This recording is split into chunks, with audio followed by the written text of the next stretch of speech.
something's going on. Like this, this ain't normal. And this is a deep story. Suraka had one of the best horses. He was like known to be a horse rider. Like this man was top G when it came with like horses. So for his horse to be sunk into the ground, for him it was like, no, this is like something crazy.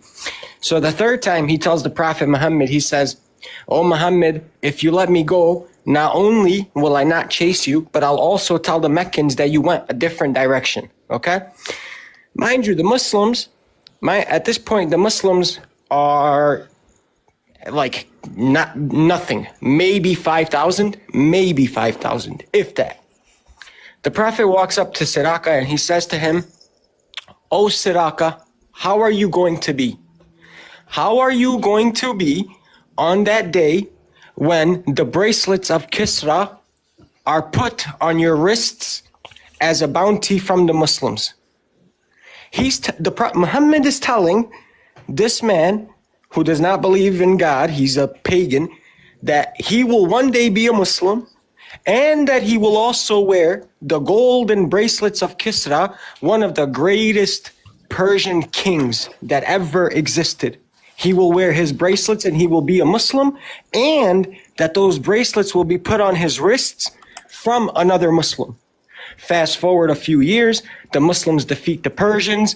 Suraka is there, he's a Muslim, and they're going through the treasure, and one of the companions of the Prophet, he finds the golden bracelets, and he calls Suraka over and he says, "Bring me Suraka." And he puts the golden bracelets of Kisra on his wrists.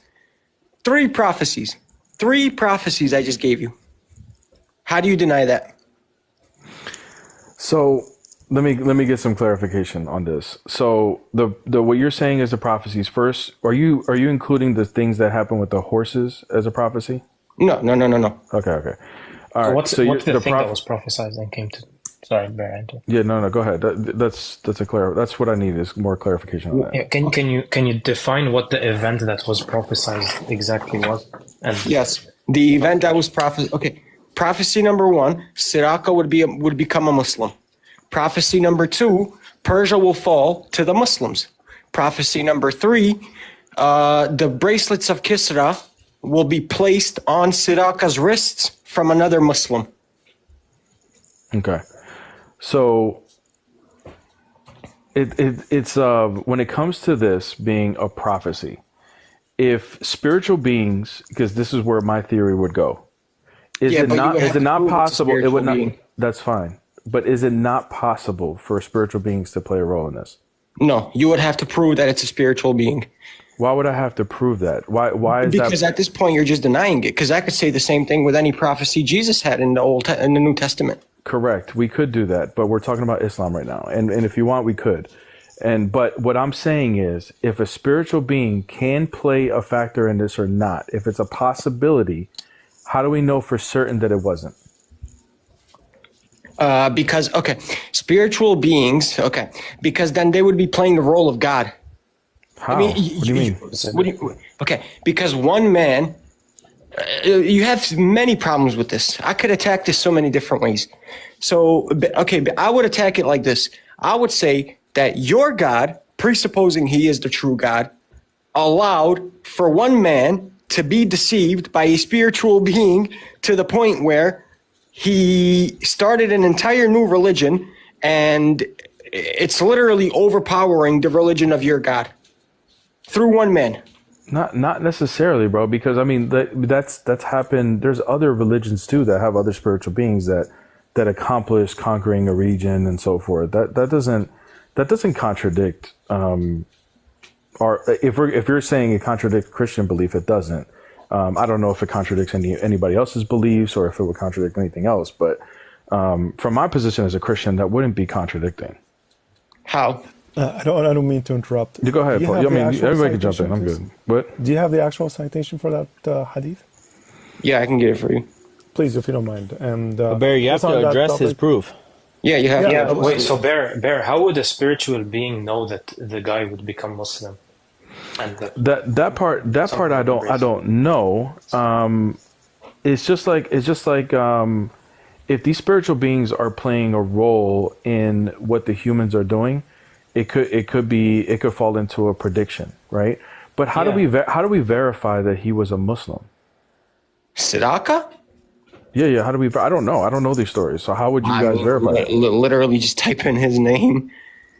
Also, according to the church fathers, the understanding whether spiritual beings such as angels or other entities knowing the future, it varies. Different church fathers have different perspectives and interpretations that may vary among denominations. Some argue that angels have insight into God's plan only, while others emphasize human free will and God's sovereignty over the future. So there's nothing in Christianity that says these angelic or demonic, whatever you want to call them, beings have the insight into. That's not what I'm implying. I already told you earlier that I'm leaning towards no on that. However, okay, if you have influence over things, and it could be it could be military powers, governments, whatever. If you have control over these things, you can make it appear as if you're telling prophecies, right? So if you know, or if you have inside information of something that's going to happen, you can make it seem like you're telling the future, but you're not. You just have inside information. And if these spiritual beings are in a position to have inside information, then it's possible. Okay, Bear, I agree with you. I'm sorry. Sorry, this is you're inaccurate there, Central.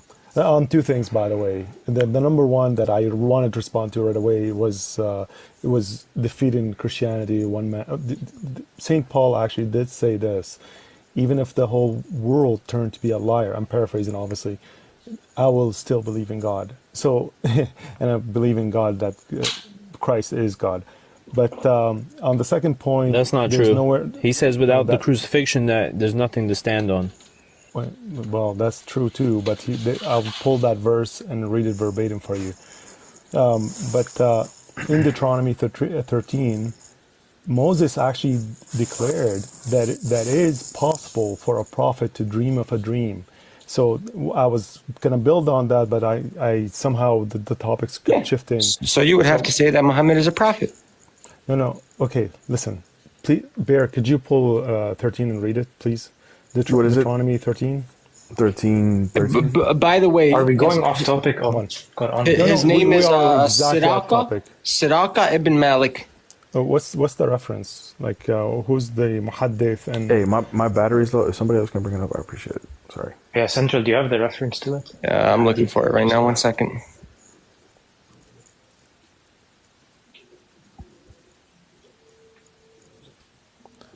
Yeah, because in Deuteronomy 13 it says, if a prophet or a dreamer of dreams arise among you and gives you a sign or a wonder. So see, he's not Moses here is not negating the fact that this is possible, but he continues, and the sign or wonder that tells you what comes to pass. So that's uttering a prophecy. And if he says, let's go after other gods, this is the criteria. Other gods, other than the God of Abraham, the God that named himself to Moses. So that's where Moses actually set how we can tell a false prophet. Wait, Paul. So when they please let me finish. Hold on. Answer. You want me to answer? Let me finish. So are you denying when people have dreams about Jesus, they didn't believe in Jesus? They believed in one God before, and then they have a dream about Jesus now? Does that apply to them? Let's stay on the topic, guys. Let's stay on the topic. You got to hold them accountable. Paul, finish what you were saying. Okay. So in Deuteronomy 13, this is what I was going to bring up previously when we were talking about the possibility of false prophets. It is clear from the biblical text, and we have multiple accounts of false prophets, not just because they uttered a false prophecy.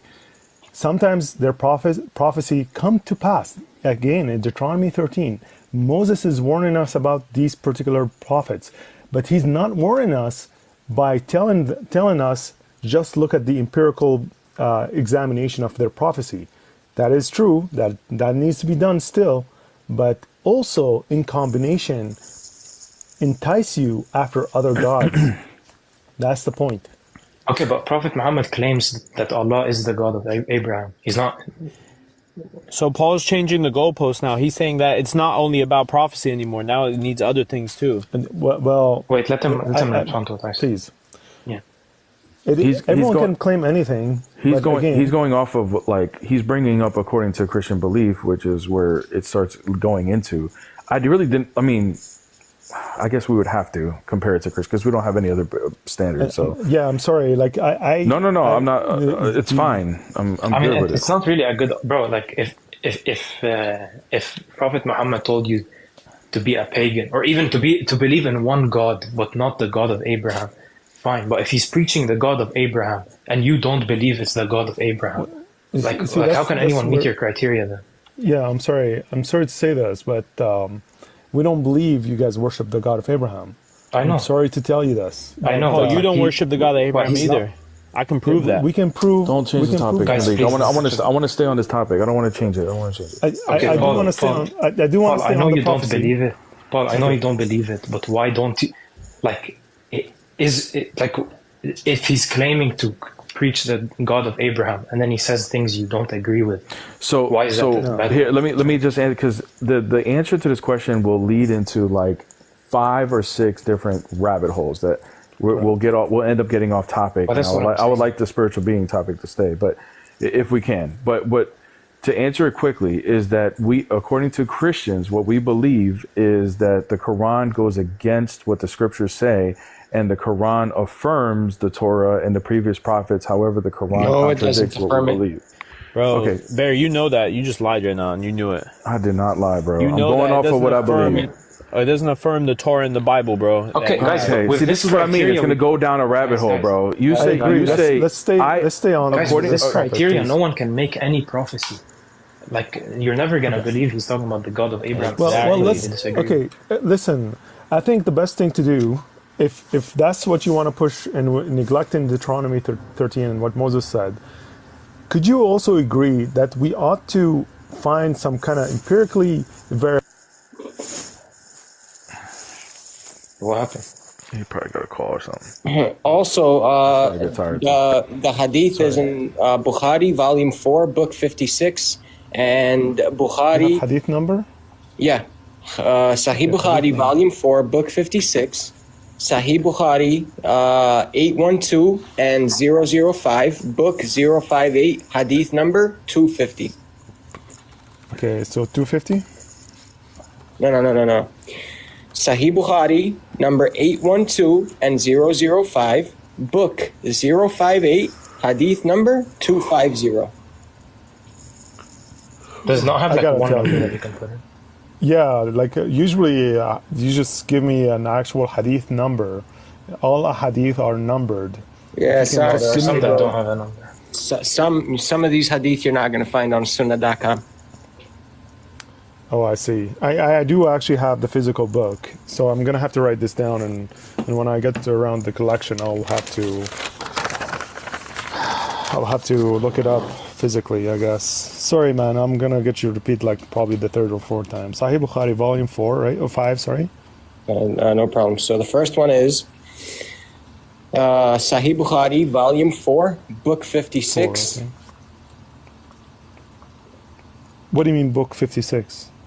Yeah. Oh, like chapter 56? Okay. And then the other is Sahih Bukhari, volume number 812. What is 812? It's the volume number, brother. Sahih Bukhari is 7 volumes, man. I have it physically. No, it's 9. It's 9 volumes. I gotta go and check. Maybe my memory is off. Okay. Sorry. Okay, sure, I'll believe you. 8. Then volume 8, what's it? Yeah, book 058. Hadith number 250. 250, okay. And the guy name is Suraka. Do you know how to spell it? Suraqa Ibn Malik.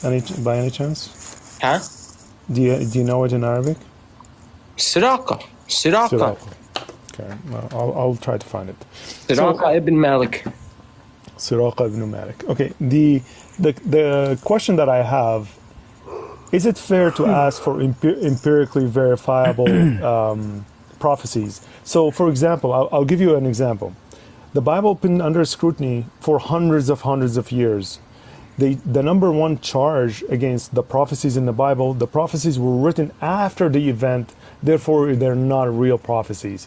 That's the charge. Now we were able to empirically verify this by showing the stylometric writing of the Old Testament, the historical evidence that we actually have this prophecy written at the time before the event actually happened. So we had empirically verified such thing to defeat the atheistic worldview.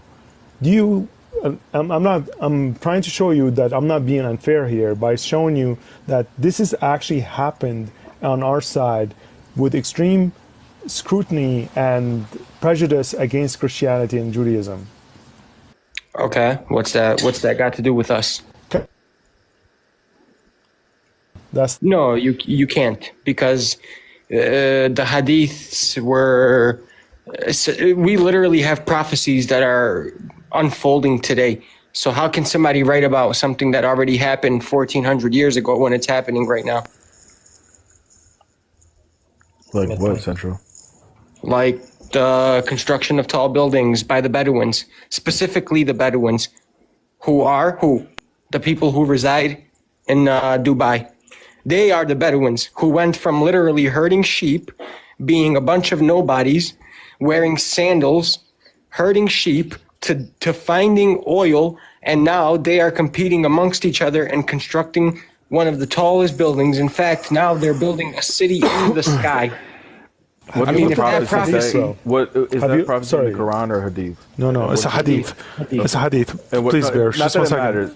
Okay. Yeah, but I just want to know what it says. But yeah, go ahead. Yeah, have you looked at that hadith, Central?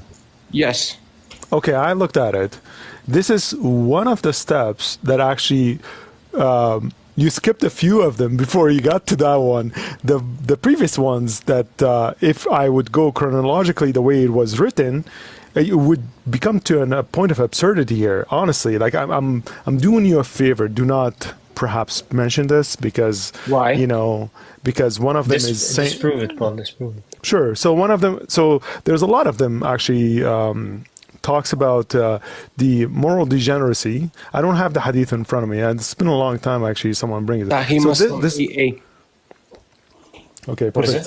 Bear, can you bring it up, or someone can put it on the screen so we can read it? I'll put it. Can you repeat the reference? Sahih Muslim 8a.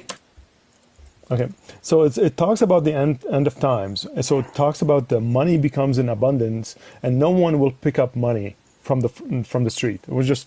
That's not the only time that it's mentioned. I'm sorry? That's not the only time that it's mentioned. Okay. So, but you see the issue here, and the other issue here. What would be the issue? Okay. Well, I'm trying to show you like where the flaws were happening. Would you call the Yemeni generations there, that is neighboring to that Hijaz, the area of Saudi Arabia as we know it today? There's the Yemen country as we know it today as well. Would you consider these people were Bedouins too? I don't know. Do they consider themselves Bedouins? I'm not sure. Yes. They're very tribal actually until today. They're extremely tribal. They're more tribal than Saudis, by the way. These guys were competing in tall buildings. If you actually look up the history of Yemen, you would see they were one of the only ones that were competing in how high they can build their buildings. Is it true? Bro, come on. What's your point? My point is that it is what Muhammad is seeing. He didn't. Did Muhammad ever go to Yemen? Of course. Well, Yemen is so close to. And he saw tall buildings. When we're talking about tall buildings, we're talking about. But you would have to prove that Muhammad went to Yemen and saw tall buildings. Okay, for a Bedouin, from a perspective of a tent, a four-story building is a tall building. You understand that, right? Okay. What?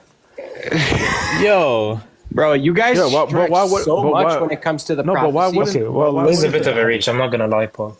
It is a reach, but the fact that the competition of high buildings, it did not originate with the idea of out of nowhere. So in that case, a mosque would be a tall building. At the time of the Prophet Muhammad, a mosque would have been a tall building. You never had a mosque like the mosques that you had today. What? So, What? can you show me a mihrab? Can you show me a mihrab, like just like with the same ma'dani? Can you show me a single one that actually survived from the time of Muhammad? Because I don't recall. You know what's crazy? He just proved the Kaaba. Isn't the Kaaba tall? Hold on, he just proved another the Kaaba was prophecy. not like this, man. Paul just proved another prophecy that they'll build the mosques like palaces and stuff. And literally back then mosques were so simple, and today they're like palaces. Let's go over the hadith. So you know congrats, Paul. Okay, Paul. You're Anyway, just making our case even more. What do you want me to? What do you want me to? So Read the basically, chronological- so far, read the all the chronological. prophecies that we've brought up, they haven't been able to refute. They're just saying, well, you know, this might be possible, but they haven't been able to refute Right. it. Okay. What are you talking about? So, do I read it? Can we go over the chronological order of the events that? Paul, once again, I said the story of the competition of tall buildings is not narrated just in one hadith. It's in other hadith as well. But that's the citation you gave us. Which citation? Can you give us a citation? Sahih Muslim 8a. If you go all the way to the bottom there. I'm here, bro. Look at me. Okay. 1 second. I'll tell you where to. Wait, put me on big screen. I got another one.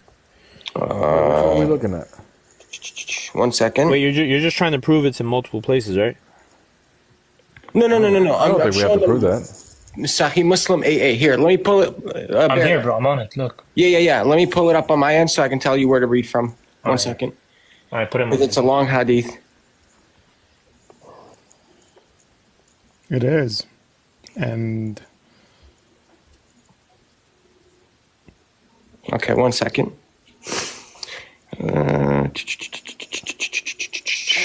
Hey, everybody who's here, Discord's in the bio. Click on the link. Join the Discord. Muslims are welcome. Atheists are welcome. Christians are welcome, obviously. Everybody's welcome. Come in and debate. You don't need the followers. Just come in and come talk to us. I want to stress why it's so important what he's bringing now, because it's very hard to prove that something's from a divine being, except because these divine beings, you can make the argument that they can make the Quran with its complex language, no contradictions, preservation, all this stuff. But can I make these a prophecy divine right beings now? can't know the future. Can I make a prophecy right now, YouTube, real quick? Can you put me on big screen real quick? Oh yeah. Put me on big screen, bro. You said you're gonna make a prophecy? Yeah, I want to make a prophecy about how this convo is going to end for Paul and Bear and Isa. Oh my gosh, bro. You gonna troll now? And for those who persist in disbelief, it is the same whether you warn them or not. They will never believe. That doesn't. Yeah, we could say the same for you, bro. Yeah, exactly. I can write a unicorn book that says that. I'm just saying, we're showing you prophecies, but I'm not hearing any refutations. That's not a prophecy at all, bro. He just gave you three. Hold on. If what you just did was a prophecy, then that invalidates the Quran, meaning humans can do prophecies like Wait, but who made that prophecy? Let me just address something. Allah. Okay, let me just address something real quick.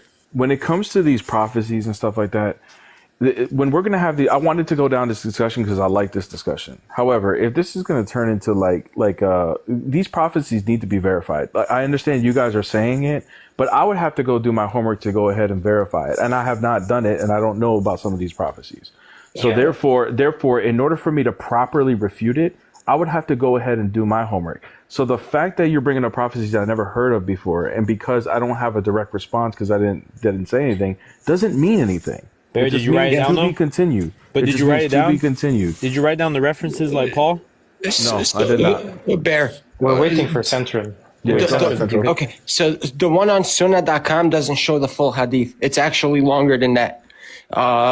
You can find it on Central. Do you acknowledge that there is a chronological order to that event? No, I'll read it right now.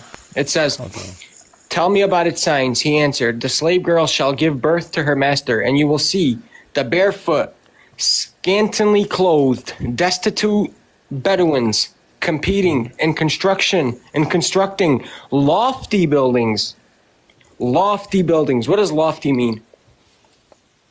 Which hadith is this one? Muslim. What does Lofty means of imposing height. Okay. Of imposing height. Thank you. Mm-hmm. So specifically mentioning Bedouins, specifically mentioning tall buildings, not a 4-story building that you tried to say about Yemen. But tall is subjective, though. Sure. Central, how do you fine. refute the fact? How do you refute Paul saying that there's an order of events that are going to happen before that? And No, there isn't. No, it's not. It doesn't say There that. isn't. I just read it, and there's no order. Oh, serious? Okay. Wait, put me on the screen real quick, Bear. I got something. Okay, Paul, you don't have a counter argument to what he said. I need to look at the hadith, man. It's been a long time. Okay, so far, two give us prophecies, the- check mark for the Muslims. Wait, hold on. Bro, it's in things. here. Sunan and Nasai 4991, just so you have proof on the screen. But it has its signs by which it may be known. When you see the herdsmen competing in building tall buildings, when you see the barefoot and naked ruling the earth, when you see a woman giving birth to a mistress. So, just so you know. Wait, When put you that see the back. barefoot Wait, and wait, naked wait, women. Put that back. Put that back. Put that back. That's Put that actually back. beautiful. Okay. Sunan Nisa'i 4991. When you see the herdsmen competing in building tall buildings, when you see the barefoot and naked ruling the earth, when you see a woman giving birth to her mistress, 5 things which no one knows except Allah. The barefoot and naked thing ruling the earth, that's actually so beautiful. Look at the rulers today. They're not dressing in suits and ties anymore. They're dressing up in skirts. Melania Trump or whatever her name is. She wasn't dressed as the first lady. What? Like, How does that fulfill the Interesting. prophecy today? I'm not seeing It's a that. bit of a reach, I'm not going to lie. But a bit of a reach. What are Okay, you talking my about? friend, who do people idolize the most today? People in the music industry. but those aren't the rulers. No. Travis Scott doesn't no. rule the world. 1 second. It doesn't necessarily have to like mean rulers, as in governing like the world. Oh, if it's talking about prominent figures. in Bro, general, ruling then means to influence the world. Who influences the Oh my world the most gosh, today? man. Guys. Okay, so real quick, we're saying the rule. What did it say about the barefoot thing again? Like what did it say? Yeah, about that? can you give us the exact words? Maybe that'll help.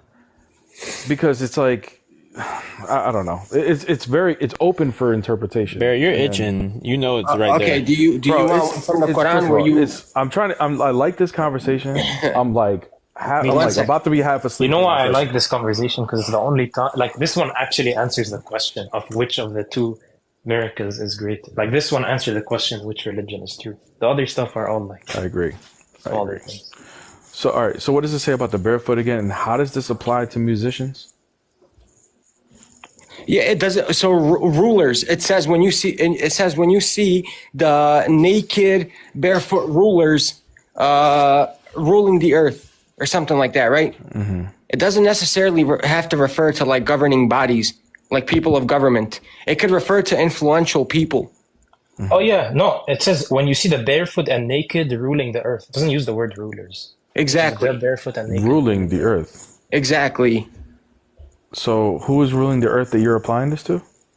Who are the people who do people look mostly up to today? Do they look at Jesus as role models? Do they look at Muhammad as role models? No. This is subjective according to where you live.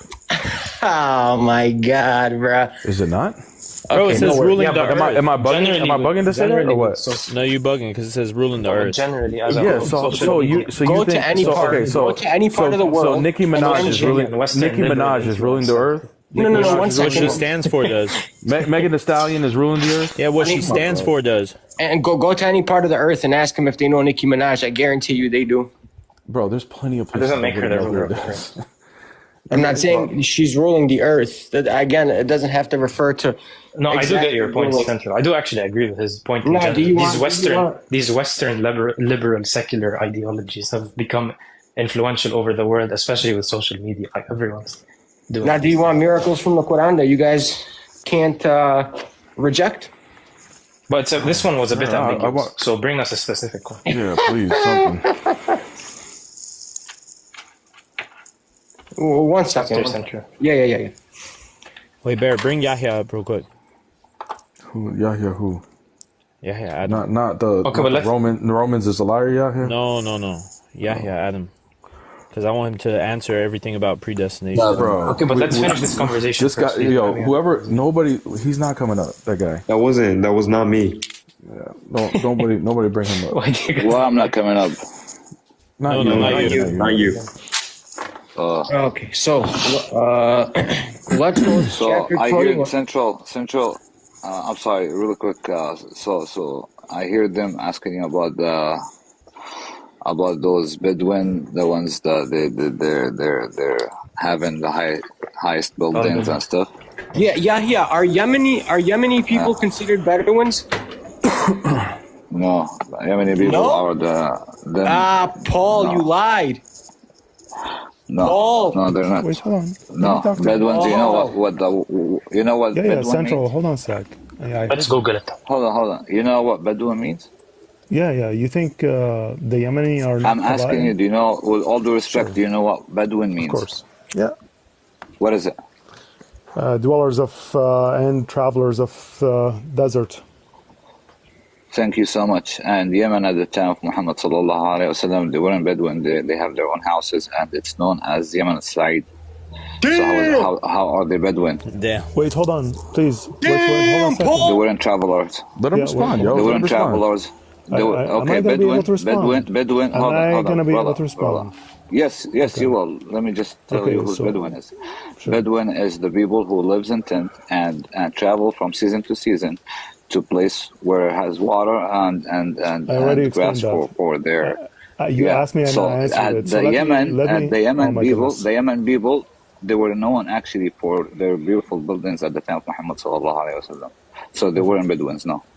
Perfect. Okay. So are you asserting that there's at the time of Muhammad, Yemen in general was completely absent of Bedouins? I would not there. Okay, now don't put words in my mouth. I did not say they're completely. Okay, so there's a mix. When you say right? the Yemen, when you say is there a mix? No, I would not. No, I would not say there's a really? mix. When you say that, my best friend is Yemeni. People of my best friend is Yemeni. Listen. I have Yemen DNA in that's what like all Arabs claim. That's what all Arabs claim because that's what they think. Every Arab person goes back to Yemen, correct? Oh, that's right. So when you say are the Bedouins Yemen are the Bedouins then Yemeni? No. Because they're all. Wait, hold on. Okay, can I answer we can't speak you? at the same time, bro. You're gonna have to let me speak at some point. No, you didn't let me speak. You've been speaking, but go ahead. You did not let me speak. So I did ask you. Go ahead, stop crying. Okay, so you're the one interrupting. If you don't interrupt me, I don't have to actually raise my voice. Oh, just go ahead. Anyways, guys, come on, man.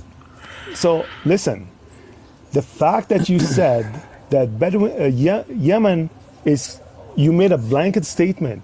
Again, one more time. I never made a blanket statement that, okay, all Bedouins are in Yemen. I never made that. But the presence of Bedouins were in Yemen, and I told Central they are known until today that they are tribal. They're till today more tribal than actually Saudi Arabia. And the fact, from your own admission, you said Bedouins are, all Arabs are from Yemen, from DNA. So now you just refuted yourself by saying all Yemeni basically are Bedouins. Because you just said all Arabs that resided in Saudi Arabia have the DNA of Yemeni. There you go. Perfect. Thank you. Okay. Thank you. Can I speak now? Thank you so much. Listen, everyone. Pay attention to what he said. Okay. Pay attention. He said, even till today, Yemen are more tribals than Saudi Arabia. Yes, that's true. Guess what? Jordanian people are more Bedouin and tribals than the Yemen itself. People from Palestine, where I'm originally from, we're not Bedouin at all, but we're more tribal, and we have more tribes than Saudi Arabia and Yemen, both combined. Okay, that's number one. To repeat you. Number two, at the time of Muhammad sallallahu alaihi wasallam, the people from Yemen, they were called the people of Yemen, and the Bedouin, they were called Al-A'rab, which means those people who you call Bedouin, right? They live in a certain area based on the season, and when the season is over, they will grab their things and go travel somewhere else. They were called Al-A'rab. Since I could tell your accent has Arabic accent in it, I'm sure you know what the A'rab means. So Muhammad sallallahu alaihi wasallam's time, there were differentiation between Al-Yemen, Ahl al-Yemen, and the Bedouin, because at the time of Muhammad sallallahu alaihi wasallam, Yemen, which what we know as the Yemen today, it was ruled by the Roman, and it was a complete country. It was not Bedouin. Thank you so much. I mean, this is nonsense, but whatever. No, it's not a nonsense. How does this prove the Listen, prophecy? How does this have I don't anything to know. do with the prophecy? So at the let me clear. Let me I'll try to tell clear it you up. something. No, See where it's at. Let me just try to clear it up.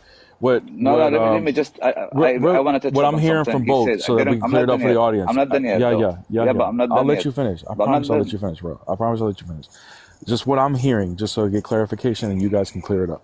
What I'm hearing from what I heard earlier from Paul's argument, because of the prophecy of the tall buildings and everything, and it was going to be the Bedouins. He's saying that the Bedouins were in Yemen, and Muhammad was close to Yemen, therefore he could have gotten that prophecy from there. That's a possibility. You're saying that that the Yemens are not directly Bedouins, but what Paul is bringing up and what he's saying that you said, that all Arabs go back to Yemen, so he is connecting the Bedouins going back to there. No, That's Paul's saying. That's what I wanted to correct. That's what. Okay, go ahead. Then correct it. Go ahead and correct it. Have misunderstanding, right? That Arab, if I claim to be 100% Arab DNA, which is I am, right? It doesn't mean I'm Bedouin at all. Period. The reason why I'm saying this, Muhammad sallallahu alaihi wasallam, he was from Mecca, where it's known Mecca. But do Bedouins go back to Muhammad Yemen? till now? Can I finish, please? Yeah, but the Bedouins go back. I'm gonna go. Okay. No. Let me finish, please. Thank you. So even Muhammad sallallahu alaihi wasallam, right? At the time of him and before him, the people of Medina, what we call Ahad. Me being Arabic has nothing to do with me being Bedouin at all. Right? That's not what he's saying. What he's asking is, do Bedouins go back? I'm gonna go to Yemen. I'm going to Yemen now. Plus, regarding the Yemen has building in it, and Muhammad was so close to Yemen. Actually, that's not true, because in Medina, Muhammad was close to Yemen, but in Mecca, Muhammad was not close to Yemen. First of all, second of all, Muhammad never traveled, never went to Yemen. From his biography, since day when he was born till the last day that he died, never been in Yemen. And when Yemen was conquered, right, he sent Mu'adh ibn Jabal to teach the people of Yemen the religion of Islam. So he never been in Yemen, he never entered Yemen, and the people of Yemen, again, they're not Bedouin. They were known for actually to be advanced compared to the people of Mecca and Medina and the Bedouin, which is Al-A'rab. Thank you. How did Muhammad travel to Al-Habasha? Did he pass through Yemen, or what did he pass Muhammad through? never traveled to Habasha. When did? Are you serious? Show me. Okay, yes, I am serious, 100%. Please, now I'm gonna stick on this point. I want you to show me anything that says Muhammad ever been in Habasha. Please, can you show us? Okay. Now you're making a bold statement. Well, no, it's not a bold statement. It's a question. It is bold statement. It's a No, question. you said It's a how he question. traveled to Habasha, That which is sounds like a Abyssinia. question. He never been in Abyssinia. Abyssinia? Oh, hold on. Habasha. You said Habasha, right? 1 second. By the way, people, Habasha, Arabic word for Abyssinia. So go Ethiopia. Ethiopia. So far, we've brought in 4 prophecies. The Christians haven't been able to refute any. Hold on 1 second, please. So if I do show you that he traveled to... I'm not moving a step further. I'm gonna mute myself until you show us. Sure. Go ahead. I will leave Islam right now. Paul, are you saying that because of where he's traveling, he had to go through Yemen? Is that Hold on, brother. He said he traveled to Habasha. I said, if you show me something but I'm prove that I can ask a to Habasha, I want to leave Islam right now. I can ask a clarifying question though. So Paul, are you saying that because of where he traveled, according to where he traveled, he would have had to have passed through Yemen? Is that your claim? I'm thinking so, but... Paul, Yemen is south of Saudi, right? It's Yemen has nothing to do with the Habasha, by the way. Muhammad never been in Yemen or Habasha. He claimed Muhammad been in Habasha. I said I didn't claim to prove his point. No, you did. You made that bold claims. So I said I'm not moving a point. I like a step farther. Okay. If you prove me wrong right now, I will leave Islam. Here you go, everybody. Listen. Let him prove that Muhammad been in Habasha. I will leave Islam right now. Go ahead. Okay. So the Medinian project here, this is I'll have to look into it and look at the authenticity because I didn't get this from my back pocket. Okay, so can you please apologize for making a false claim? What? No, it's right there. Can you apologize for making a false claim? Why is this guy talking? Go ahead. Shut up, man. So you shut up. I'm telling the truth. Not because I'm showing everyone that you're Let a Paul liar. talk. Let Paul talk. Don't insult. I'm telling you the truth, and you're telling me to apologize. Everyone that you're a liar. Do not insult. Yahya, listen, dude, Okay, you're a good dude, Paul, man, and you have a lot, and Malik is a friend of mine. He has a lot of respect for you. But dude, like, just let him finish his point. Let him finish his point. I'm giving you the benefit of the doubt, but let him finish his point. Thank you. And then you can respond. Sure, go ahead. Right. Okay. Muslims migrated twice to Habasha, Abyssinia, first 613 CE and second 616, to flee from the persecution of Quraysh. First migration comprised of 11 men and 4 women. The second migration comprised of 83 men 85 people. and 14 women. 85 total. It says 83 here. 85 total, but you're wrong. But go on. It's not. I'm reading. It's not me. That's fine. Go on. That's fine. It's not me who's wrong. It is the Bro, go on, website I'm continue. reading from. Whether it's 83 or 85, continue. No, hold on. Okay, there is 2 immigration to I'll make Hold it on. easy. There is 2 immigration to Abyssinia. Show me one of them Muhammad wasn't it. So you're telling me Muhammad never went through that? I said no. I said bring your receipt, please. That's Okay. I mean, here I'm gonna mute myself. Sure. Okay, so if Muhammad, let's just say grant this, because I didn't know that Muhammad wasn't part of this migration.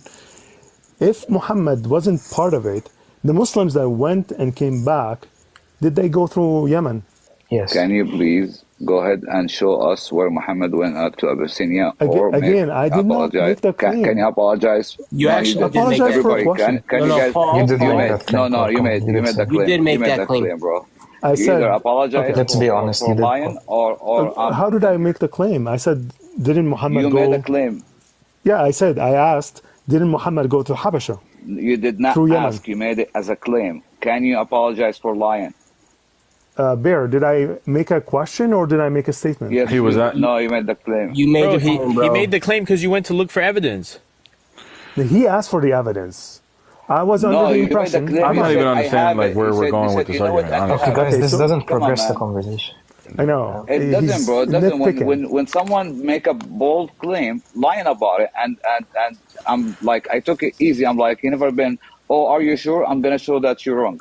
No, now since I never since said that. you Okay, Paul, do you concede No, that you did. maybe No, you Muhammad did. didn't No, go? you did. Yeah, of course I can see. Okay, I don't know okay, for Salah. sure. Okay, he Can you apologize conceded. for We're good. lying? Okay, No. concede. Can you Yeah, apologize for lying? Yahya, don't make this Bro, about. please, let's not try and one up each brother. other Can in you this we're please, trying to discussion. can you talk. please apologize for He lying? conceded already, brother. Yahya. I didn't conceded, say bro. lie. I asked a With all due question. respect to everyone, can I speak, please? With all due respect to everyone in here, Muslim or non-Muslim, I respect everyone in here, right? But when I said he never been in Abyssinia, in Habasha, like rudely, word for word, he said, "No, you're wrong. I'm gonna prove it to you right now." At this point, did I he's say that? making a claim with the evidence. Yes. Now I want him to either apologize or easily to show respect to everyone. I'm gonna drop simply. Yeah. Let's just move on with the But Yahya, conversation. No, Don't brother. drop. Don't no, drop, brother. please. No. Bro, please, He I'm either here to learn apologized about or the prophecies of because he Islam. I'm lied. not here to He lied Yahya, and you're challenged- making this. No, You're he making this challenged, about bro. something else, bro. We're trying to have a conversation. No, brother. Listen, with all due respect, look, I'm not cursing. I'm not doing anything. I don't I'm not think you are. I'm not yelling. saying I'm not that, bro. screaming. But we're Thank you. trying- we're Thank trying you to have so a much. he conceded challenged, already. brother. With all due respect, he challenge challenged anything on yet. it. No, you did. I Ask didn't everyone in the challenge panel. anything yet. Okay, guys, say the truth. If you're brave Didn't enough, say stay how for the you real said that. challenge Didn't where I do. show you that the false prophecy of the Quran. That's the real challenge. Okay, can we talk about that see now? how he's gonna Okay. Paul, disrespect if you now? Paul, Okay. can you just I'm say not sorry going that you any made a farther before different? he- But, Can you just say sorry that Sure. Guys, do you sure. want to talk I about apologize. or do you wanna Okay, talk I about- apologize that I was under the impression that Muhammad was part of the groups Peace and that blessings be went. upon him. was part of the groups that traveled to Habasha. Regardless, that doesn't negate. Wait, Bro, stop. As well as you're Khalas. wrong about the Bedouin of Yemen. They're not Bedouin. Go on. again, I proved to you, and then under What's your your next own claim? admission that No, you stop didn't. talking, You didn't man. prove anything. Where? You didn't prove anything. Is this guy gonna have the decorum? You didn't prove anything. You don't have to go any further, You bro. didn't Khalas. prove Already, anything. Yahya, Like he doesn't respect himself. He Yahya, doesn't leave it. respect Yahya, himself. Yeah. He sorry. already apologized. He already conceded. Like, dude, this is not about like domination, bro. Dude, like we're I'm trying to not have. Yeah, we're here to learn about didn't prove religions, bro, anything, not to that's it. get one up. Okay. Yeah. Okay, So go on. I'm sorry I'm again one gonna more leave that. time that I was under the You don't have to impression. apologize anymore, bro. Accept No, it. no, it's You're fine. good. Accept it. It's fine. Khalas. Okay, let's move on. Let's move on. But Can we it talk about wouldn't the negate the idea that Paul, a just group let's move on. went. Okay. Let's Sure. move on. Okay, so, bro, can we ask Yahya about predestination stuff now? I want to get that answered. Yeah, bring. Okay, so YouTube Hub and Isa and all them, the questions you were asking me earlier, ask Yahya now about what you were asking me. I'll Okay, Yahya, is it? Or okay, is go it? ahead. You go. Ahead. Okay, you know what? So Yahya, how do you define the word decree? Decree. The Qadr. Decree is aqidah, is not qadr. It's predestination is the qadr. Wait, Okay, what? how do you define the word decree, like in English? Like, how would you define that word? Or should we just? You're talking about the predestination, the qadr. Yeah, so Malik was telling us that where you end up going, each person, heaven or hell, is a decree, right, from God before you're even born. We're saying that this makes it so okay. that. Yeah, so we're This saying that makes this it makes it that so that we you don't have no free will. Yeah. Okay, so the fact that the creator of heaven and earth and everything in between knows the outcome of your own decision. It doesn't have anything to do with your free will. For example, now Paul, did he made the claim out of his own will, or I forced him to? He made the claim out of his own will, right? Did Allah subhanahu wa ta'ala knew that he's going to make such a claim at this moment in this life? Yes. But he could have not said anything about it and we went on, right? So the fact that Allah subhanahu wa ta'ala knows the outcome of our action and what we're going to choose does not interfere with your free will. I'll give you a good example about this. Now, if let's say you never drove a car in your life, right? Never drove a car in your life. You don't know what the gas barrel is and what the brake pedal is, right? And I went ahead and I gave you a key for a Lamborghini, for example, and they told you turn it on. This is how you turn it on, and all what you do, you drive and you step on that barrel, the gas only, and every time you want to slow down, you press more on it, right? Yeah. Me knowing the outcome of this, does that mean that I did force it upon you, or you decide to, you know what, yes, I want to do it? You could have easily told me no, right? Sure. You could have easily told me no, I don't want to try to do so, right? I never drove, Sure. I'm not going to drive before I learn. But if you accept my offer, I know the outcome of it. I know you're going to crash. Sure, but that's knowledge. Decree means like you declare something, right? No. It's a simple example to tell you that the fact that Allah subhanahu wa ta'ala knows the outcome of your choice, the outcome of what you're gonna choose between right and wrong, does not change the fact that you have a free will. So let me, if I want to, this is where we ended up before, and Malik used the same analogy. So I don't have a problem that Allah knew what the outcome was going to be, and therefore the decisions of the person who has free will decided the outcome, and Allah knew about it. I don't think that's a problem. I think where the word decree comes into play, the definition of decree is it's a decision made by the authoritative figure. So if Allah is making a decision on the outcome of the person, how does that happen if that's what it means, according to the definition, plus free will at the same time? Okay, the free will, the free will, connected to your own action, right? For example, we do have a free will, and we do believe in the predestination. That's what I call it, right? So that we know Allah subhanahu wa ta'ala have wrote for us what we're gonna be facing in this life. But at the same time, as a Muslim, we know certain things could change. Not change what's been written, it could change what you will face as a consequences, right? For example, we have an authentic hadith. Let me pull it up for you.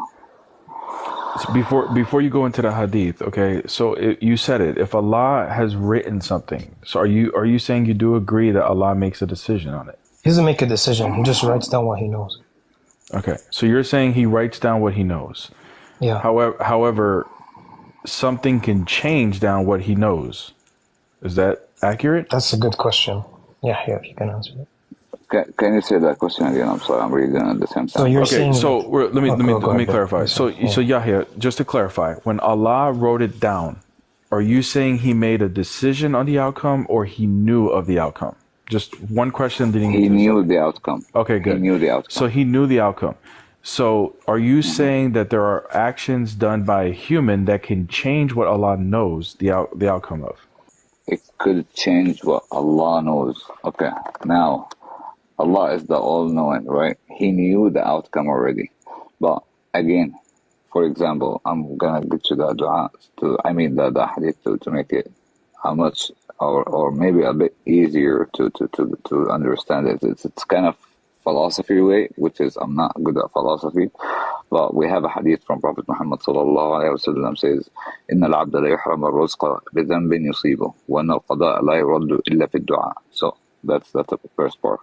So Allah subhanahu wa ta'ala, Muhammad sallallahu alaihi wasallam, peace and blessings be upon him, said that the servant of Allah subhanahu wa ta'ala, it could be cut off from any world to gain based on a big sin that he did, right? So that tells you if you didn't do that certain sins, right, you would have got the wealth that you ever wished for or you worked for. And it goes on and says, إِنَّ الْقَضَاءَ لَا يَرُدُّهُ إِلَّا الدُّعَاء. And the predestination, nothing will change it except the dua, the supplication. But when you're when you're righteous, when you're honest with Allah subhanahu wa ta'ala about your supplication and everything, we have a condition in the dua in order to be answered, which is to change the predestination. As I said, everything has to be halal, everything has to be very well earned. From anything goes into your mouth, anything you're wearing, anything you're using, anything you treat other with, it has to be 100% in a right way that you gain it.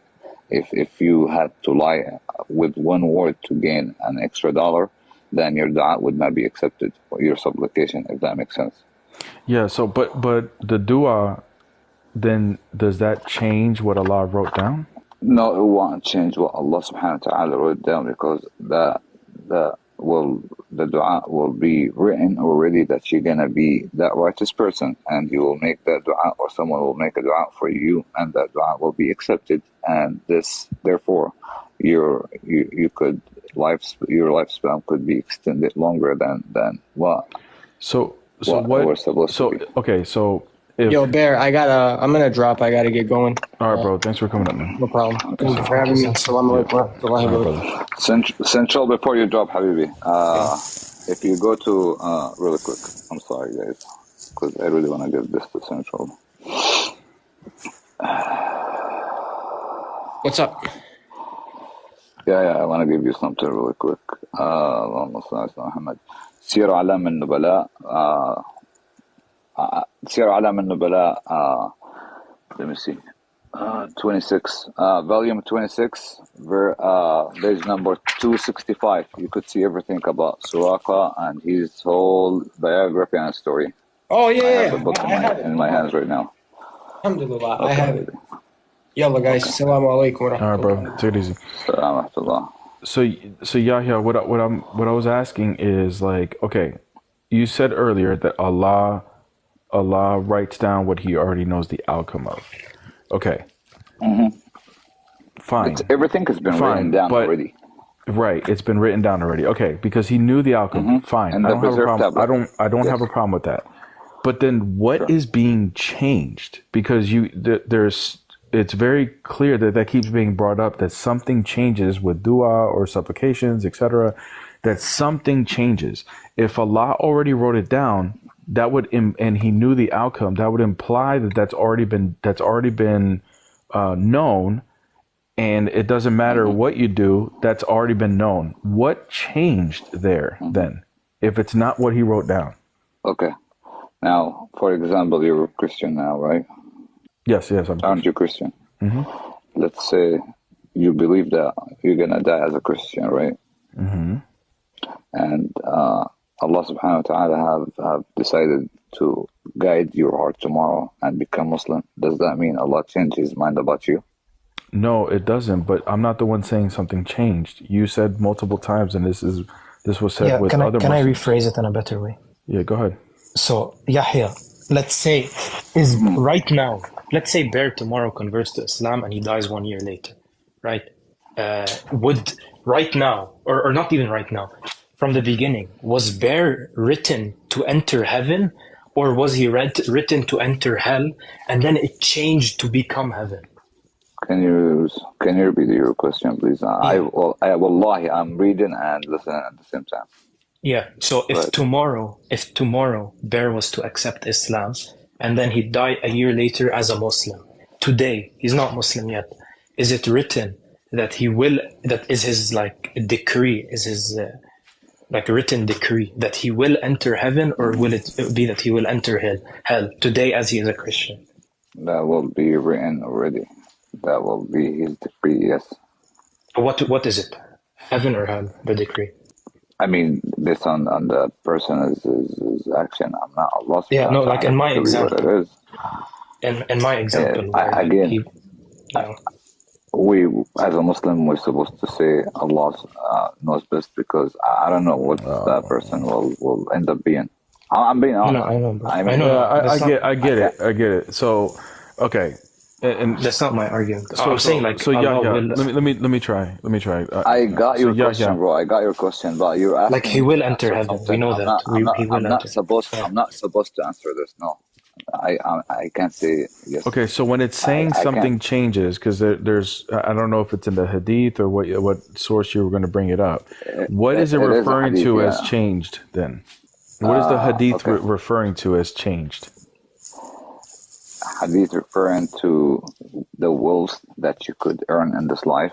It could be changed based on your action and based on the sense that you. But if it's already been written, right? If it's already been written, yes, then nothing really changed. Okay. It's already been written, right?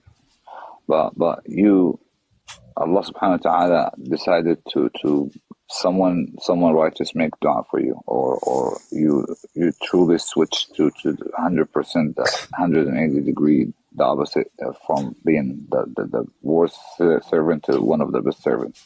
Allah subhanahu wa ta'ala would change what it's been written in your book to the better for you based on your Allah would change what was written. So I want to just hit this point up a little bit there about qadar, like predetermined. So Allah subhanahu wa ta'ala, there's different types of qadar, right? There's qadar that He's written 50,000 years ago that can't be changed, that only He knows, right? So what's predetermined? Why inshallah. Yeah. Go ahead and tell them about قدر المعلق. ممكن تحكي لهم انت تفهمهم اياها بالانجليزي افضل. حبيب قلبي انا ما بعرف اكثر منك خيي. I'm just gonna no I want you to do القدر المعلق. جزاك الله خير. ومش قصدي انه احكي عنك حبيبي. لا والله no بالعكس. No please give me لا القدر المعلق. So الحمد لله يوم بيحكوا عربي في شيء القدر المعلق اللي هو حبيبي واللي انت كنت عم بتقوله صح خيي بس مش عم بيفهموك. انا لغتي اللي مش مساعدتني والله. تفضل حبيبي تفضل. الله يزيد فضلك. So bear, like judgment day is the qadar of Allah, right? Who knows when judgment day is going to happen, right? So only God knows that judgment day. Like I said, then, like for people's predetermination of where they're going to go to heaven and hell, Only God knows. Not even the angels. Nobody knows what the change of Allah is going to do. There's daily, there's weekly, and there's Laylatul Qadr. So it can change at every second. But there's things that Allah has written down that cannot change. Right? Right? Like Judgment Day, like your father, your mother, your religion, as far as like what you're going to eat, what health issues you're going to have. That's Okay. there. That's So why? Okay, that's fine. What are the decrees that can change? Give me just one example of that. Well, as the best of my knowledge, and this is from my knowledge that واي فهموا انه الرزق من القدر المعلق ممكن يتغير. So like واي بتحكي عربي صح؟ صح نعم.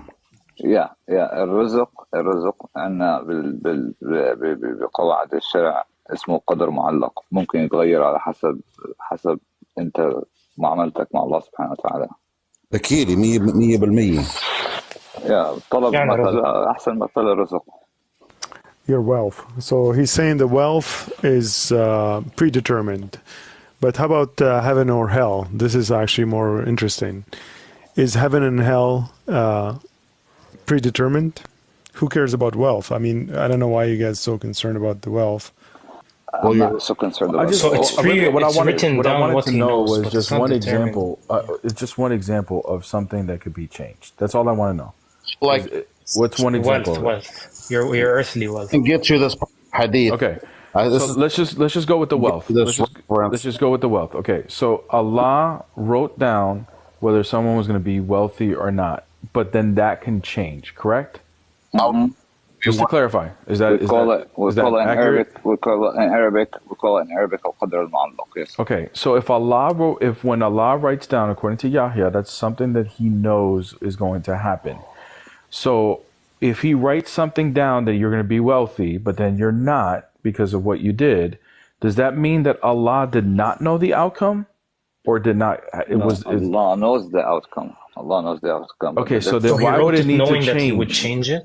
So did He know that He would change it, since He's all-knowing? Yes, exactly. But why would it be written down if it was so? Incorrect? Why did He write something? Why would He write something that He changed? Because what if my desire overcome my faith and? But He knows that's going to happen. He knows if He knows the outcome. Yeah, but again, He knows that it's going to change. So He's given me the free will to do so. I think I understand there. Wait, can I interject? Let me talk and then all right, yeah, go ahead. Okay, I think I understand there. So the decree is just relative. The decree that he's talking about, wealth, is only relative to a certain period in time, rather than heaven and hell, which is your destiny, and it's like eternal, right? What does the period of time have to do with anything, though?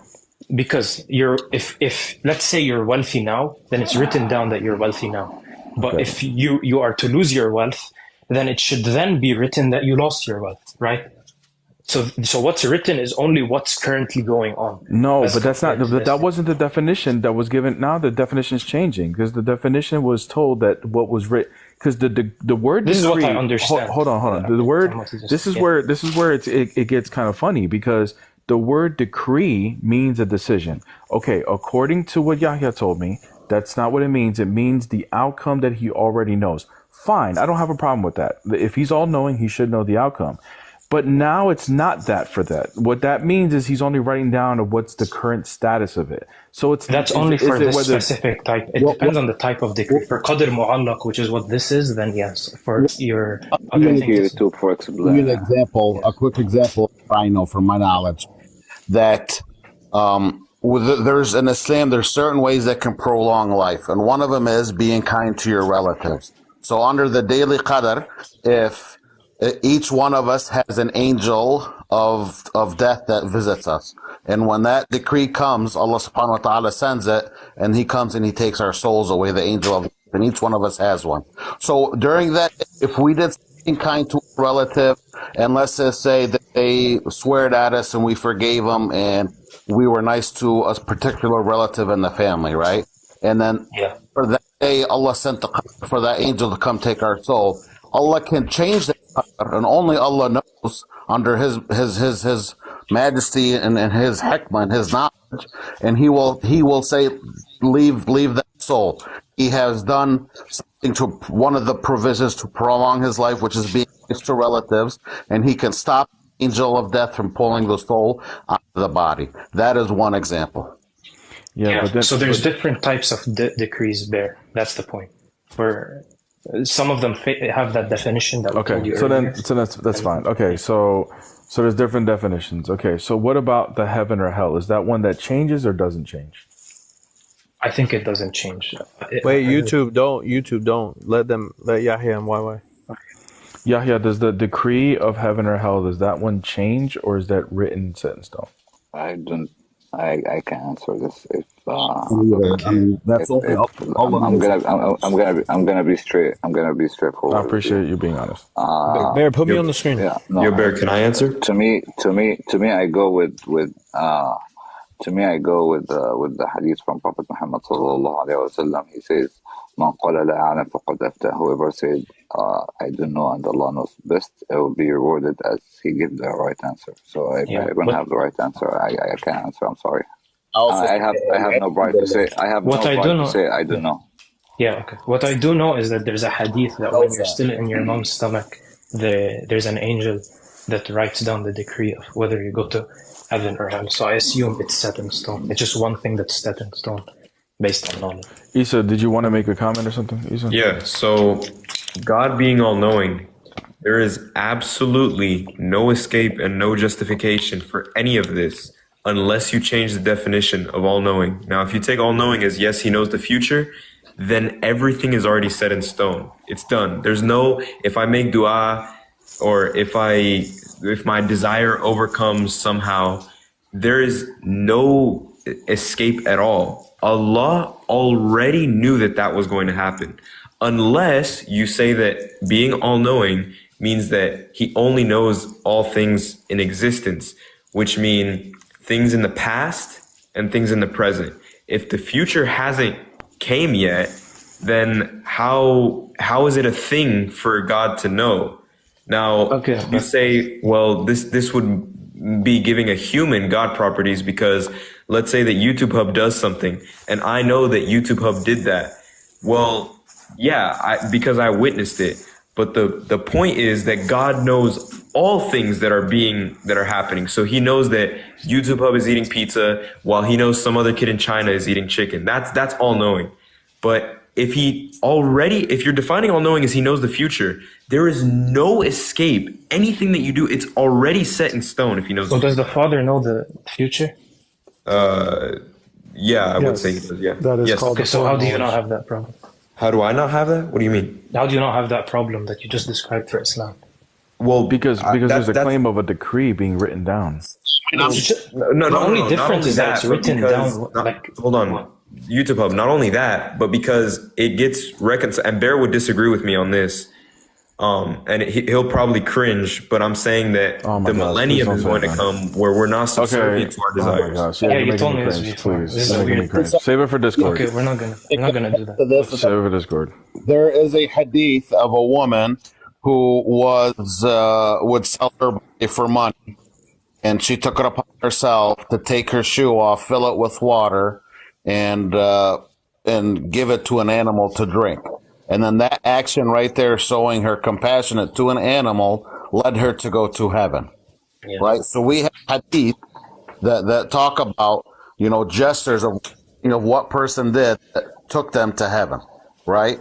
That they were destined for something else possibly that took them. There's another hadith of another man as well, walking, and Allah ended up taking that person to heaven. So there's numerous hadith that we go by the Prophet that tells the story, but what is the ultimate decree? Humans do not know. It's only with Allah.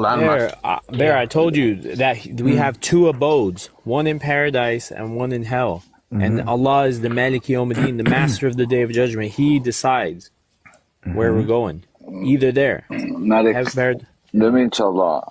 I'm sorry, I apologize. Let me just make this comment, inshallah, and I'll drop unless there's something has to do with the Quran or Hadith. So we have two different type of creed, right? Or predestination. The predestination, what we call it azali, which is the one that's been written, and Isa. I don't know if you know the term, Islamic term. It's called رفعت الأقلام وجفت الصحف.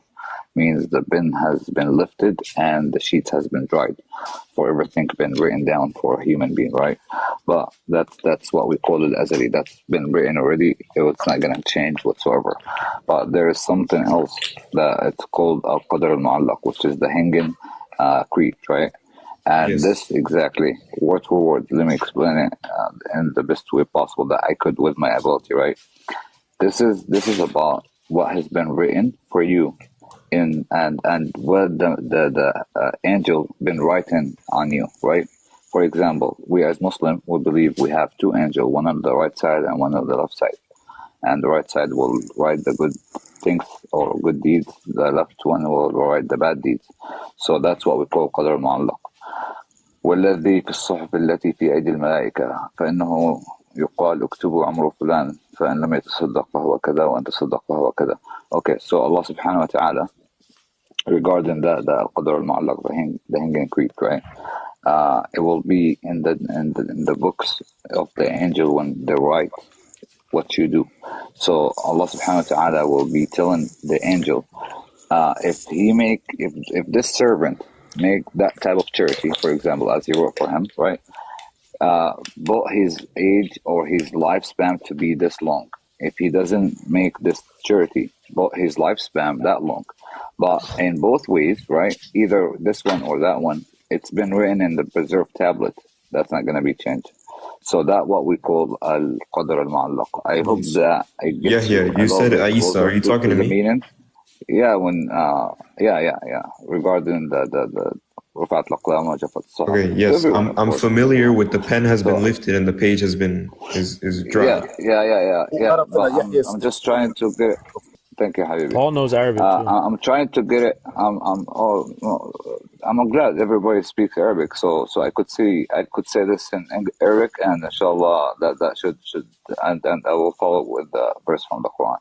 So القدر المعلق هو الذي في الصحف التي في أيدي الملائكة فإنه يقال اكتبوا عمر فلان إن لم يتصدق فهو كذا وإن تصدق فهو كذا وهو في علم الله وقدره الأزلي أنه سيتصدق أو لا يتصدق.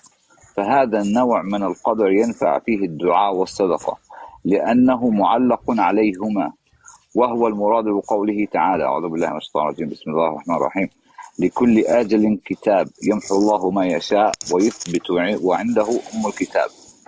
I hope that if whoever speaks Arabic could Paul, can you translate that? Translate it. I don't wanna butcher any words. Did you translate it?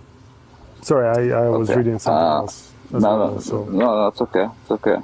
So القدر المعلق هو الذي في الصحف التي في أيدي الملائكة.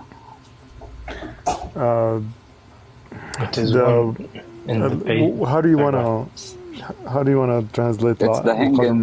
Correct in English. It's an angel, right? He was saying that right.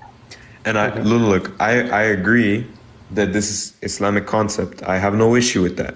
What I'm saying is, if Allah is all-knowing in the sense that He already knows the future, qadr or not, if it's written or not, Allah doesn't decree it no matter what. Allah, because He's all-knowing, He can't escape His nature. So Allah cannot prevent Himself from being all-knowing unless we change what we mean by all-knowing. That's the only way. Because if you say that, Allah gives sadaqah and He prolongs your life, if Allah knows everything, then that would mean that Allah knew in the future that He was going to will that for your life. Isa, okay, what's your point? Speak Arabic, Habibi? Isa. No, I just want to ask Isa, does Isa speak Arabic? No, I don't speak any Arabic. Isa, I want to give you an example, and Yahya the brother can explain this too as well. Iblis is stuck, but he didn't prostrate to Adam. Allah subhanahu wa ta'ala knew that he wasn't going to and knew his reason, but he still gave Iblis the chance, and he asked him, why didn't you prostrate? Even though Allah subhanahu wa ta'ala knew what he didn't and knew what was going to happen and knew what the response was. But the Iblis still had a chance, right? He had a chance to talk. Like Allah subhanahu wa ta'ala did not make him, command him to speak. He still gave him will of explaining himself, of not prostrating, even though Allah subhanahu wa ta'ala knew. Okay, why? Let me identify the flaw with that. So if before creation Allah is all-knowing, only Allah is eternal, no partners, no one next to him. Okay. Only Allah, before anyone is created, before Iblis, before any of the angels. Okay. So he knows in the future that all of this is going to play out. Okay. He knows Shaitan's response. So if he knows Shaitan's response, this is just a play that Allah is watching play out. And YouTube, I'm not saying that there's a problem with this. YouTube, you said, what's my point? I'm not making a point against Islam. I'm not saying that, oh, this is something bad, Muslims have to reconcile this. No, I'm not saying that this is bad. I'm just saying that this is how it is. But Isa, as a Christian, don't you believe in the predestination? I do, yes. Okay, and do you still believe that every human has a free will as well? No, but that's a topic for Discord. Bear doesn't want me, because look, here's what's going to happen. If I tell you that human beings... That's unfair, though. That's unfair. It's not unfair. Let me tell you why, Yahya. Let me tell you why. Because according to where his beliefs will go, it turns very philosophical that it could confuse a Muslim or a Christian. And I don't want this live to start confusing people. Bear, did you get your answer from Yahya? I understand. I understand. Not entirely, no. No, I didn't. Bro, we told you there's different types of decrees. There's ones that change because they're just about the current time, and then there's no, but you don't understand, YouTube, that the fact that it changes would be a contradiction to the fact that he's all-knowing. No, he knows it's gonna. But listen, it changes. But listen, in the preserved tablet, it's been written that it's gonna change. Yes. It's okay, hold on. It's going to change. I want to clarify something with YouTube Hub. YouTube Hub, do you realize that I'm not saying that this is bad for Islam? I'm just saying this is how it is. I'm not attacking. Okay, good. So now that we've established that, the point that Bear is trying to make is that if Allah knows the future, this is something that's absolute. This is Allah is not shaky with His knowledge. Allah simply knows. Yes. So the point is, if there's some uncertainty, that's contradictory to being all-knowing. It's not uncertainty. Why do you define it as uncertainty? I'll tell you why. That's absolute. Because you're saying that something is written out, right? Something is written out for a person. That's absolute, because Allah is absolutely all-knowing. Whether it's written out or not, Allah knows it. So if you make dua and you ask for a change, Allah already knew that dua, Allah knew about the dua and He knew about the change. Therefore, there was no change. That was always there. That was what was written. Sure, fine. So there was no change at all. Allah knew that there was no change change from what was originally written, sure. But there was a change. What was the point of it? I think I'm finally paying attention now. The problem is, I think, isn't about the foreknowledge. Or the change for the worshiper who's praying and makes dua. That's the change for the humans. To have change. Go ahead, Paul. Go ahead. So the issue isn't about the foreknowledge, which is another word for future. So now I'm figuring out, and I'm listening actually to what you guys saying. Al-Qadr al-Mu'allaq isn't the hanging predestination. That's not what it says. What it is really is dependable destiny. So that destiny is dependable, correct? And you're saying that's an action, correct? Okay, so now we're getting somewhere. So this, you can't say in the same breath, Allah decrees, but then He changes the decree. If that, I find that is an issue. It shouldn't be a changeable orders. It should be written as... Why does your life have to be one stable thing throughout all of it? No, I'm not saying it has to be stable, but... Okay, so let me give an example. Please, let me try to make my point to its fullness. Let Yahya handle. So what I'm saying, God should be absolute, shouldn't be changing. The moment you start saying there's a change in Allah or change of your deity, I can throw flaws in this, like from today till tomorrow. Trust me. Fine. I got your point. But who's speaking? I'm sorry. Paul Bishop. Oh, Paul. Okay, so Paul, I got your point, bro. Okay, but what you're not getting, that since you speak Arabic, when I read the quotation from Ibn Baz, right? It says, like, even the qada al-mu'allaq, right? Al-qadr al-mu'allaq, it says, فهو كذا وكذا في علم الله الأزلي سيتصدق أو لا يتصدق, which means it's been already written in the preserved tablet that no one, either even the closest angel to Allah subhanahu wa ta'ala, which is the closest one we believe as could even take a look at it, right? It's been written in the preserved tablet that it's gonna change from this to that, right? But now we're talking about the books that the angels will be writing for you, and it will count for you in the day of judgment. If you're gonna do this charity, you're gonna get this. If you're not gonna give this charity, you're not gonna get that, right? But at the end of the day, does that mean Allah subhanahu wa ta'ala have changed his mind of what he written for you? No, it's been written in the preserved tablet. But in the knowledge of a human being and in the knowledge of the angels who's writing the good deeds and the bad deeds, no, it could be changed. But in the knowledge of Allah subhanahu wa ta'ala, it's been done. I know, you know exactly what that means. So yeah, I understand you completely, but this is where it's getting confusing, because who's making the decrees and who's changing them? I think that's my issue. It seems like these are two contradictory. It seems to me there are two contradictory statements. To say it's a decree, I'm trying to explain. But Paul, please, okay. I'm trying to explain. Allow me to speak to its fullness so you can actually get what I'm saying. The fact that you're saying it is qadar, but at the same time you're saying mu'allaq, and at the same time you're saying it's predestined already. So which one is it? You're not given. Please, just have some self-discipline and self-respect, and mute up just like I muted up for you. So again, which one is it? It seemed to me you're saying it double talking. That's the problem with this. Okay, I don't think I did say double talking. I said whatever been written in the preserved tablet, as I just wrote, and I just said where you fluent in Arabic, you heard me saying that the qadr al-mu'allaq, it's only for those for the angels, the ones that write the good deeds and the bad deeds, right?